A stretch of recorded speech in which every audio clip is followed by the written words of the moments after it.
Здравейте хора, аз съм Антон Новаков.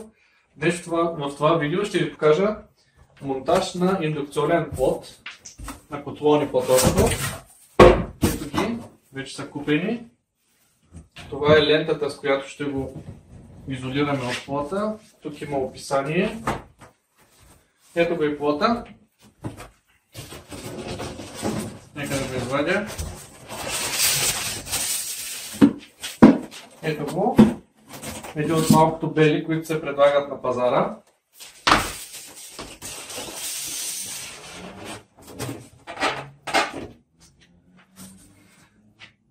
За сега махам кашона, няма да ни трябва. Вътре в кашона имаше и скоби, с които после ще пробваме да го съединим към плота. Честно казано ми се струва много малка скобата, ще видим дали ще ни върши работа в нашия случай. Накратко, какво представлява монтажа?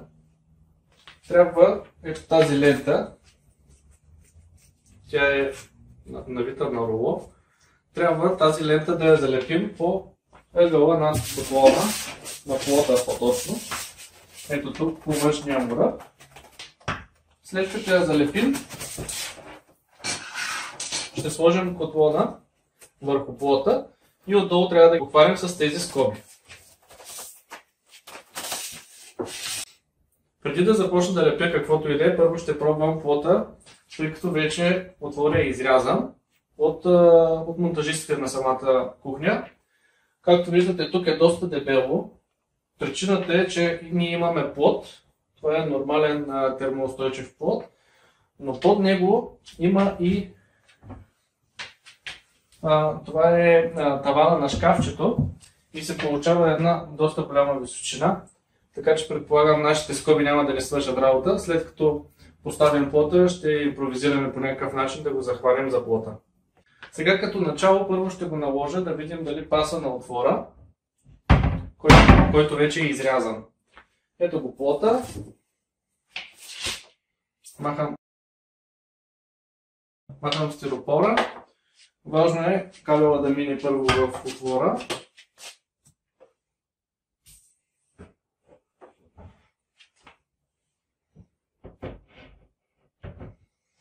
Тук е добре.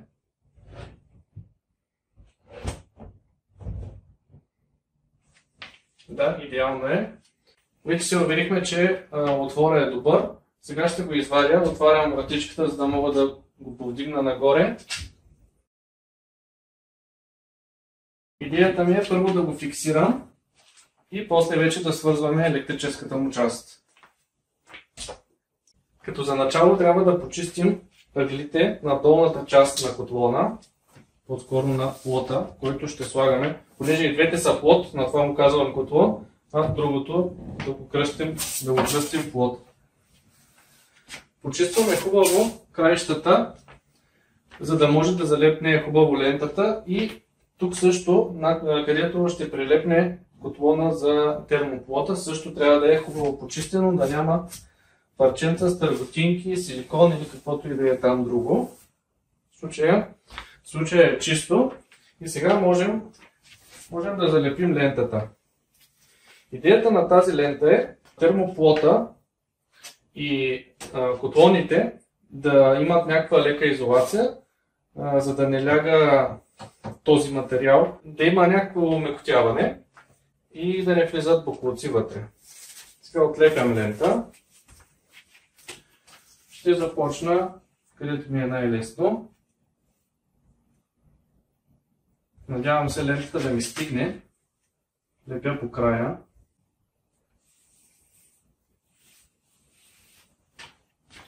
Най-добре е да се лепи буквално точно по ръба, с цел да не влизат боклуци вътре, да не се натрупват мръсотии.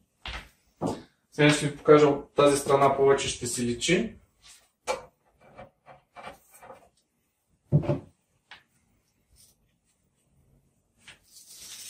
Вземам малко лента и сега ще започна точно по края. Ето тук може би по-добре ще си личи. Така по ръба.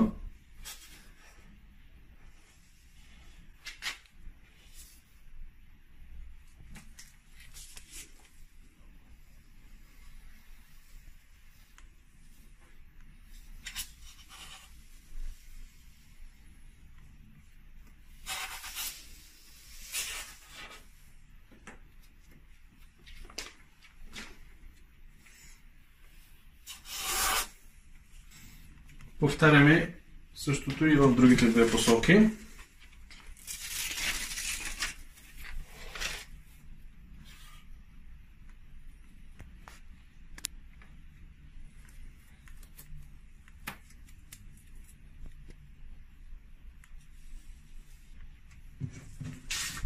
Ето това е, което ми остава.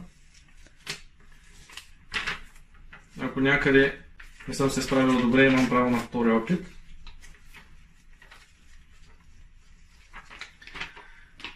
Сега следващата стъпка е да сложим плота, да го подравним както преценим за добре. Най-вероятно няма много да има вариант за подравняване, но нека видим какво ще стане, когато го поставим в отвора. Мисля, че добре се получиха. Сравнително гладко е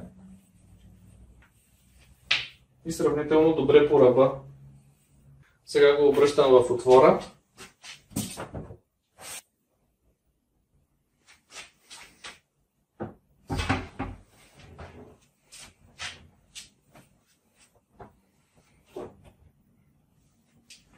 Като цяло идеята ми е да го сложа възможно най-навътре и възможно най-наляво. Предполагам, че няма да има много вариант за регулиране.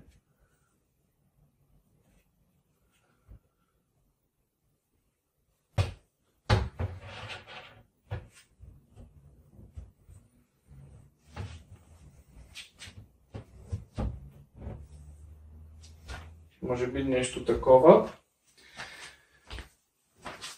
Да проверим и с рулетката. 5,8. 5,5. Може би значи трябва малко да го завъртя.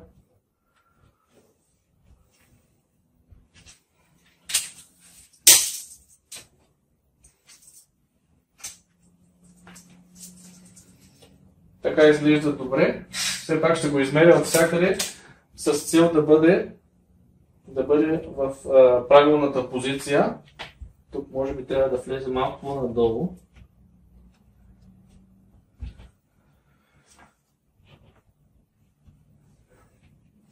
Или после от скобата ще го придърпне надолу, защото тук в момента, както виждате, не е легнало изцяло. Все пак плота отдава по няколко милиметра навсякъде. Мисля да го направя точно на 5 см от ръба. И нищо такова е. Единствено, малко го завъртам. Защото по този начин до ъгъла там има няколко милиметра с цел почистване, колкото да вкараме една гъбичка. Ето тук. Мисля, че така ще го оставим. Сега следващата задача е да го фиксираме долу за термоплота на кухнята. За целта в комплекта имаме ето тези скоби. Но както казах, нашия плот е доста дебел, може би над 6 см, и да видим дали изобщо това нещо е възможно в случая. Ето и колко е дебел плота. Това горната част е термоплот, а долното е тавана на шкафа. Ето го шкафа. Така че мисля, че няма как тази скоба изобщо да ни послужи за каквото и да е. Както и да я въртя, е много малка. Може би ще трябва да модифицираме нещо и да купя други скоби. Наложи се да купя нови планки, ето тези ъгловите. Взех два различни размера. Да видим кои от тях ще ни свършат работа. Сега ще ви обясня какъв е точно проблема. Тази планка е много малка, явно е предвидена за много тънък плот, може би за този каменния тип плот. А в случая при нас плота започва от тук, отдолу. Общо е над 5 см, 50 и няколко милиметра е. Това включва плота и 18 мм от горното на шкафчето. Просто тази скоба няма как да не свърша работа. Сега идеята ми е да сложа планката така, може би две така и две така, или ще видим точно кои отвори ще мога да ползвам на котлона, с цел да използвам отворите на котлона и с винтове да го хвана тук вътре в плота, с цел да мога да го притисна надолу, да го придърпам по-скоро надолу и да го фиксирам да не мърда. Като за начало ще използвам тези ъгловите планки. Първо ще ги захвана за котлона и след това първо да видим на какво разстояние, кой отвор точно ще използвам и след това ще използвам двата хоризонтални отвора и директно ще разпробия в плота. Съжалявам, че тук не мога да снимам.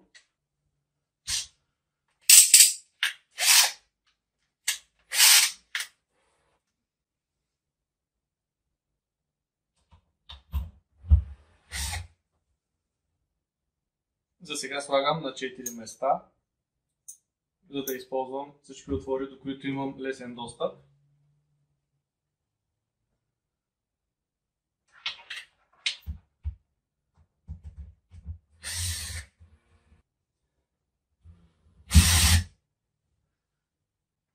Това може да се направи и с винтовер на доста ниска сила настроен. Може да се направи и с нормална отверка. И така след повече от 10 минути напасване, това е резултата. Тук съм го хванал на едно място, две, тук още две и там въгъла още едно място. Общо на 5 места. На никъде не мърда и е достатъчно прибрано. От тук си личи, но отгоре изобщо нищо не се вижда. Остава ни само една от най-досадните части, но може би и най-опасната, свързването на захранването.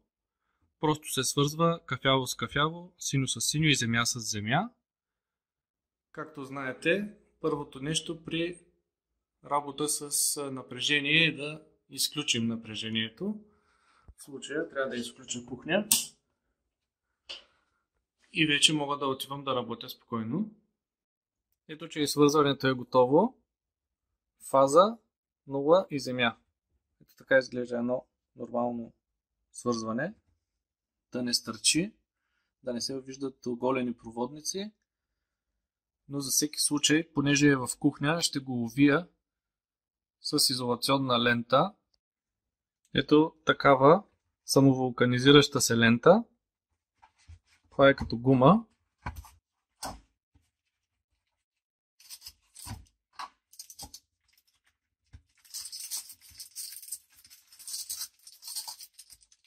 Тъй като някой от вас може и да не се използвали такава лента, сега ще ви покажа. Отгоре има още една лента. Всъщност има една гума и една гума, която се разтяга и едното е като пластмаса, като найлонче. По принцип тази гума, за да залепне за себе си, трябва леко да се разтегне. Обикновено около 50% се разтяга. Сега, примерно, аз мога да си срежа малко някакво парче, за да е по-удобно за работа. Ще си отрежа, за да е по-лесно увиването. Сега трябва да обеля това найлонче и вече мога да разтегна ето тази гума. Първия сантиметър, това е защото беше нова, защото отпечатах новото, ще го махна. Това няма да го използваме. И сега ще омотая хубаво. Значи трябва леко да се разтегне и така се омотава и след малко ще ви покажа резултата.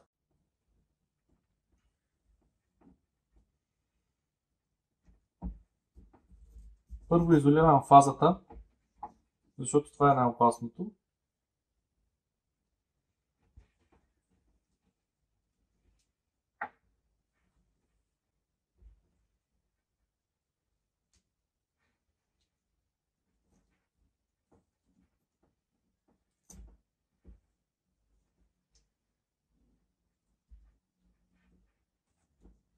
И ето така, с леко опъване, После се затиска пак за гумата.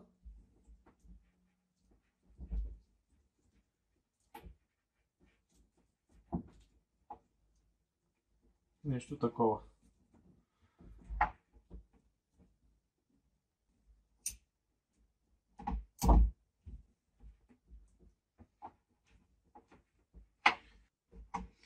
Разбира се, това не е водоустойчиво, колкото някой да не пипне случайно.